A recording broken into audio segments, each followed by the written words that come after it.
Hey artists, today I want to talk to you a little bit more about grants because I posted a video recently about grants and I got a lot of messages and questions about more. So grants is one of my specialties. I write the Guggenheim Grant for artists every single year. Um, and it was one of the first things I did to support my own work. And now with a number of grants, having written them and having seen artists win so many times, that's become one of my strengths to help artists write grants. So I want to talk about two grants today. One that's upcoming this fall, the Guggenheim Grant, and one that has a rolling deadline, which means you can apply to it any time of the year, which is the Pollock-Krasner Grant. So first, let's talk about the Guggenheim. The Guggenheim is an amazing grant. It's merit-based. It's last year anyway. It's for U.S. and Canadian artists, not international artists, and it's there's no cost to apply to it. It's not that big of an application, but people get intimidated and they get a lot of things wrong. So I'm going to go through some of that today, and also it's a lot of money if you win. Upwards of $50,000, and that's no strings attached. You get the money, no strings attached. It's really quite amazing. So let's talk about that. Both of the grants. I'm going to talk about the Pollock-Krasner 2, which isn't quite as large a grant, but people get anywhere between $10,000 and $30,000 for that grant, sometimes more. But I want to talk about how to approach some of those and what the winning strategies I've seen are. Because in the Guggenheim, which I want to start with, that's a competitive grant, right? About 3,000 people apply, about 200 get it. You know, that's a pretty tight margin, right? And these are almost always mature artists.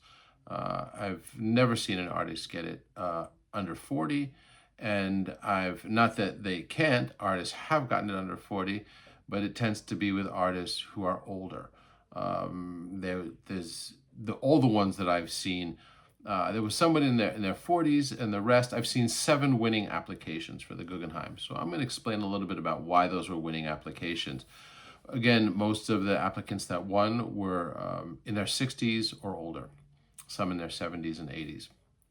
So the Guggenheim isn't about what's trending or what's cool right now. It's about artists that have been making work for a while and giving them a grant as a merit grant. It's not based on a project. It's not based on need. It's just, do they like the work? If they like your work, you get the grant. It's really that simple. And so I want to just dive deeper a little into that. So the Guggenheim Grant, the application is 2 things.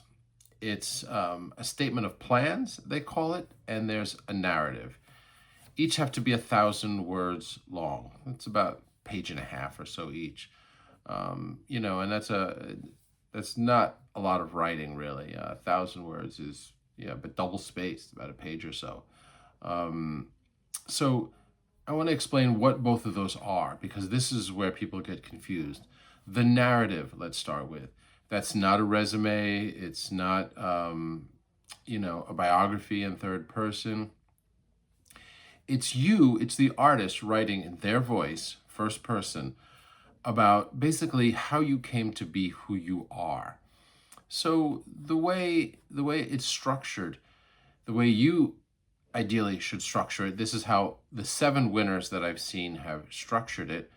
The way it's structured is that you begin by talking about some of your early influences. This is one way to do it. You do it in chronological order. You can start as early as you want. Starting in high school or earlier is a bit early.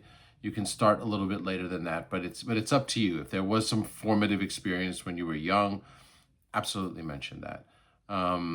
But you start, let's say, in college or after college or around that age if you never went to art school, because it's fine if you never went to art school. That's not a bias they have there. Again, they're looking at work. But the narrative itself, to explain how it's written, is that it's a chronology of your life, starting in early life Again, in your 20s, you can mention earlier events, as I said, if they were really important to your work, and then moving up slowly to where you are now. And what you want to do is talk about shows you've had, experiences you've had, things that have caused a transition in your work. So if you changed your style of making work, if you're a painter and you move from landscapes to abstract or sculpture or digital work, or if there was some transition in your work somehow, mention that and why, right? Why it was important for you to make that transition and what that transition was exactly. That's really critical. And again, it helps. The jury is all artists, by the way, of the Guggenheim previous fellows, they call them previous winners. So it's a really great way to just show your work to other artists. This is one thing that, and artists who are in a position to help you. This is one thing that's overlooked in applying for grants. We think of them as winning or losing, did I get accepted or rejected? But what's actually happening is people in the art field are looking at your work, and they're looking at it closely and carefully. So even if you don't win that year, or this is with any grant, they're looking at your work. They're looking closely, and many of these people sit on other boards, do other things. So you're literally kind of introducing yourself to somebody, and they're looking very closely. The juries are usually paid. Some of them are volunteered, but they're paid to look closely because they're going to pick winners. So again, the narrative, as I'm explaining, going through the Guggenheim Grant, then I'll talk about the Pollock-Krasner and how to write that a little bit. The narrative is a really important aspect of this. It's, again, written in your voice. I wouldn't use ChatGPT to do the whole thing, or whatever your AI is of choice, Claude or something, or Gemini or something else. I wouldn't do that. I would write it yourself first. We're all aware of many people who don't want to write, which is typically artists using ChatGPT or, again, another AI, and it often sounds like it. There's things that are typical to ChatGPT and Claude, and others such as using M dashes and certain kinds of language. Things like after making a statement, that matters. There's all these kind of phrases that we're now understanding sound like AI. So you really want to write something personal. These are people that are getting to know you. And since they're getting to know you, you want to be as personal as you can with them. So again, your narrative should be authentic, should be honest, should be something personal that people can relate to, because these are other artists, other human beings reading your narrative and thinking, oh wow, that's interesting. Oh wow, that was something I relate to. They're reading closely. They're relating it to who they are, how they grew up as an artist. And that's what it's about. How you grew up as an artist, how you evolved as an artist is what the narrative is about. And really, it's a great piece of writing to do, which is why I love working on these for artists, because it tells your story. It's like, how you became the person you became, how you became the artist you became. It's always a different story for everybody. Some went to school, some didn't. And, to me, it's just fascinating, always. Okay, that's the narrative. Really important to get that right. Just first person, honest, straightforward transitions in your career, how you evolved from starting art to now.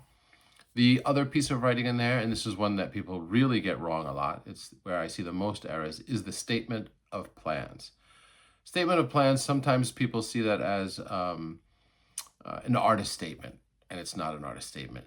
It's literally what you plan to do after, like, in the next 2 years. So if the narrative is starting from when you were started making art till now, the statement of plans is what you're doing now and for the next 2 years.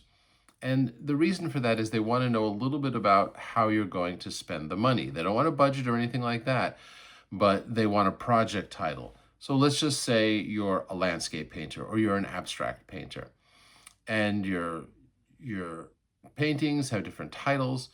Your statement of plans should have a title too. because if you're applying, let's say this year in 2026, the deadline is September, this fall, then they're going to want to know your plans at least through the next year. So if you won the grant, you would get it in spring of 2027. They want to know what you're going to be doing in 2027, throughout 2027. So, okay, let's say you're going to be making more landscapes. That's what you do, or more abstract paintings. That's what you do. That's what you've always done, and you're going to continue to do it. That's fine. Your project can be called, the title of your project can be called Landscape Paintings. Or if obviously you're doing something more specific, I'm in Albuquerque or I'm in, somewhere else, then mention that. Title the project that. Because what you're telling them is what you're going to do in 2027, right? Largely 2026 and 2027. Again, they want to know what you're going to spend this money on. So again, if it's landscape paintings and this time you let's say there is something different about it. You're traveling to Albuquerque. I'm just pulling that out of thin air, and you're going to do plein air paintings there. Again, this could be anything. It could be abstract work. You're deciding to use a different color palette. You're deciding to involve digital processes, whatever it is that you're doing next. And if it's the same exact work, it would obviously be a new iteration, right? You're doing something new. Say what that is. That's the title of the project. Again, if it's moving to digital work, title it. If it's combining photographs and collage, again, title it. The whole project, so to speak. And then what you're writing about it's an extension of the narrative. So the narrative was written in first person from when you began making art, as I said, till now. The statement of plans is about what you're going to do in the next 2 years. And if you have an exhibit coming up, especially in 2027, and again, I'm saying this assuming that you're applying in 2026 because I'm making this video in July 2026. So if you apply in September, then what you want to say is next year in 2027, if it's the case, I'll be having a show here in August or June or whatever it is, fall of 2027, and that's really important because the money that you get from them, should you win, will go towards that. That's what they're assuming. So if, again, your project, to be succinct for the statement of plans, let's say your project is new landscape paintings in New Mexico, or your project is moving to incorporating, digital imagery into my collages, something like that, you title it, right? You title it something like Albuquerque Landscapes or, Digital Horizons, whatever it is. Then you talk about what you're going to be doing from now through 2027. And ideally, you want to show how getting this Guggenheim grant, this $50,000 to $80,000, is going to help. And maybe you'll buy more equipment, maybe it'll help with travel, maybe it'll help with a lot of expenses that you have of all kinds. But mention that because that's what they're going to ask about when they talk about how it happened, right? How what you did, what is happening, how the show that you have the next year. And it doesn't matter whether it's a show in your studio, in open studios, or a show at a gallery. The Guggenheim, a lot of people think, oh, I have to be in a lot of galleries. The winner this year that I worked with doesn't have a gallery. She was in a lot of residencies. She had grants before, but never in a gallery, but not represented, not showing, nothing like that. So really important not to kind of cross yourself off the list because you think you're not, you don't have enough gallery shows. She had very few. So that's important to think about. And again, the statement of plans, just to summarize, is going through, what you're going to be doing next year and writing about it. That's really, really important. And you end it by saying something like, thanks for taking a look at my application. And that's really the end of the Guggenheim. I want to talk a little bit about some of the references aspects. That's the application. References they'll ask for, that's just an email of a friend who's known you. It's really a character reference, so they can write a bit about who you are when asked. The Guggenheim will send them an email saying, could you tell me a little bit about this artist they're applying? So when they do that, that should be a friend. It should be a fellow artist. It could be a curator. It could be a teacher that you've had, a mentor, or something like that. Someone who writes can write about you, so they have a sense of who you are. It's really a character reference. So those are the main elements. If you have questions, ask. Again, this is also a service that I offer, so you can ask. However, I've also put together something that there's a link to below called the Grant Kit. And the Grant Kit is very inexpensive, and it'll give you a lot of resources to not only go after the Guggenheim and the Pollock-Krasner, but where to find them, how to write them in general, and how to organize grant activity. So check that out below if you're interested. The other thing is the Pollock-Krasner Grant. So the Pollock-Krasner Grant is different than the Guggenheim in that, for one, there isn't a deadline. You can apply anytime. It's also open internationally, artists anywhere in the world. One limitation to it is it's for painters and sculptors largely. If you're doing collage, that's okay. If you're combining digital work into painting, that's okay. But they do not support photographers, and they do not support purely digital work. It's painters and sculptors, installation, anything in between. So that's the story with Pollock-Krasner. Pollock-Krasner is also need-based, which means as opposed to the Guggenheim, which is merit-based, the Pollock-Krasner is need-based, which means they're giving you this grant because they like your work, but also because you really need this money.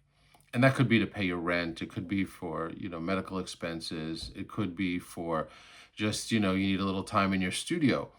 Now, it doesn't mean you have to be, on the poverty line or lower, this is given to professors at schools. But typically even professors, depending on where they're working, aren't making enough money to do things like travel somewhere or buy more equipment that they need, create, bigger work, bigger studio, higher rent for a bigger studio.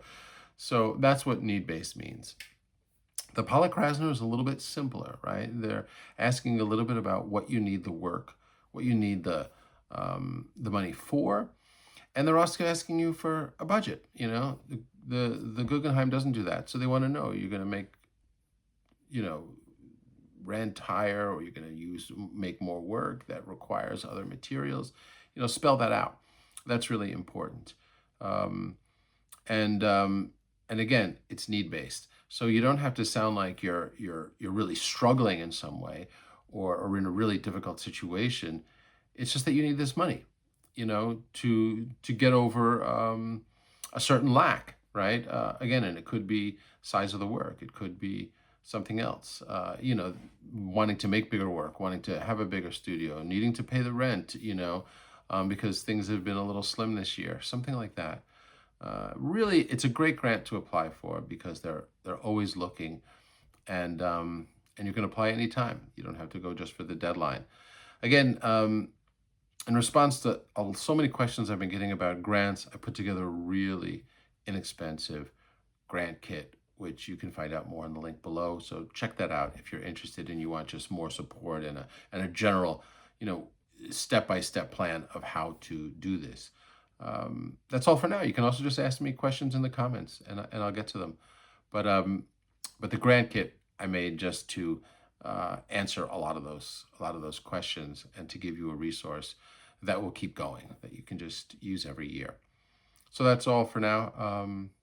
Again, I wish you well. Thanks for asking all the questions about the last grant video I posted. Whenever anybody asks questions, I make a video about that. So if there's other topics you want to see me address, don't hesitate to suggest them to me. And if I can, I'll address them. That's all for now, everybody. I wish you guys well. Take care.